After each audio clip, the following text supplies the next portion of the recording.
তো হে ফ্রেন্ডস, আমি আজকে তোমাদের সাথে একটু শেয়ার করতে চলেছি এই যে আমার বাড়ির ডেকোরেশন, মানে আমার শ্বশুর বাড়ির ডেকোরেশন অলমোস্ট ডান।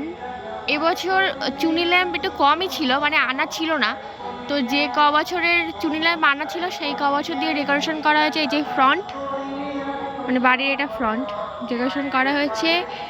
আর ওইদিকে হচ্ছে এর লাইট দিয়েছে, মানে আমাদের যেখানে পাড়ার পুজো হয় আমাদের বাড়ি দিয়ে ওখান থেকে লাইট দেয়, তো সেখান থেকে লাইট দিয়েছে। তো পাড়ার পুজোটা অন্যদিন একদিন শেয়ার করব।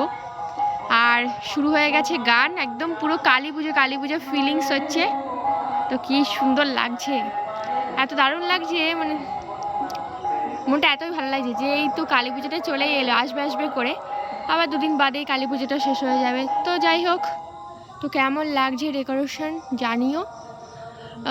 এগুলো লম্বায় লম্বায় দেওয়ার কথা ছিল, বাট চুনি ল্যাম্প কম থাকার জন্য হয়নি।